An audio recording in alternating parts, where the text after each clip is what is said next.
Petition है उसको ठीक से समझिए, थोड़ा सा नीचे करिए। पिटिशन किस नियम के तहत है? जो एफिडेविट मांग रहे हैं उस नियम के तहत 30 दिन के अंदर आप एफिडेविट दो, नहीं तो कुछ नहीं होने वाला। तो एफिडेविट क्यों चाह रहे हैं? तो इतना बड़ा खुलासा किया है। अगर ये सब है, मान लो अगर अनइंटेंशनल गलती है तो आप उसको इन्वेस्टिगेट करिए। आप वोटर लिस्ट दे क्यों नहीं रहे हैं? आप इन्वेस्टिगेट कर क्यों नहीं रहे हैं? उसके बजाय आप कह रहे हैं कि एफिडेविट साइन करके दो।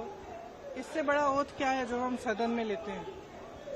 इससे बड़ा इस देश में कोई भी ओथ है नहीं है। वो ओथ तो लिया हुआ है, पब्लिक में सब कुछ कह रहे हैं, दिखा रहे हैं आपको कि देखिए 40,000 फर्जी वोट हैं, 10,000 पता नहीं जो भी है, उनके आंकड़े मुझे याद नहीं है, बट जो भी 11,000, 1 लाख से ज्यादा एक असेंबली में, एक विधानसभा के अंदर। आप समझ सकते हैं जो चुनाव लड़ता है वो समझता है इस बात को। विधानसभा का चुनाव और उसमें 1 लाख आपने फर्जी वोट डाल दिए, तो जहां जो जीते आप कहेंगे वही जीतेगा।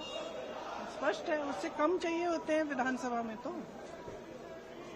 एक और बड़ी बात है कि 25 सीटें ऐसी राहुल जी ने आंकड़ा रखा कि 25 ऐसी सीटें मिले जहाँ 30,000 33,000 तो क्या आप चाहेंगे कि कैसे आप लोग आगे बढ़ेंगे? देखो, आगे जैसे बढ़ेंगे वो इंडिया गठबंधन के जो नेता हैं सब आपस में चर्चा करके वही तय करेंगे कि आगे कैसे बढ़ना है। लेकिन ये बात स्पष्ट है कि इस पूरे मामले में गड़बड़ है।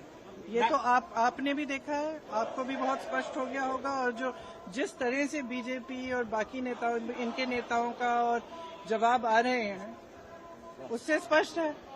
भाई अगर कोई कह रहा है कि गड़बड़ है, अब किसी भी चीज में, आप टीचर के पास जाओ, बोलो मैम चीटिंग हो रही है, तो टीचर क्या कहेगी? थप्पड़ मारेगी तुम्हें कि बोलेगी कि मैं चीटिंग चेक करती हूँ कि क्या हो रहा है। और यहाँ क्या है कि उल्टा उनको, एक तो उनको गाली दे रहे हैं, सुबह से शाम तक कुछ न कुछ उल्टा सुल्टा बोलते रहते हैं उनके बारे में, और कहते हैं कि एफिडेविट साइन करो। ये क्या बात है? सरकार हो ना, इतनी बड़ी वो, इतना बड़ा ये हो रहा है, कांड हो रहा है आपके नाक के नीचे। अगर आप खुद नहीं कर रहे हो तो उसको इन्वेस्टिगेट करो। खाम पता नहीं पूरे ऑपोजिशन को तो इन्वेस्टिगेट कर रहे हो, ईडी कर रहा है, सब कुछ हो रहा है, तो इनसे कराइए इन्वेस्टिगेट। इससे बड़ा कुछ हो सकता है? Various state election commissions have also reverted that. Various state election commissions have come out and they have said that whatever Rahul Gandhi said is wrong. So now various state elections. How do they know it's wrong? How do they know it's wrong? Have they investigated it? The evidence is in front of them. Have they investigated it?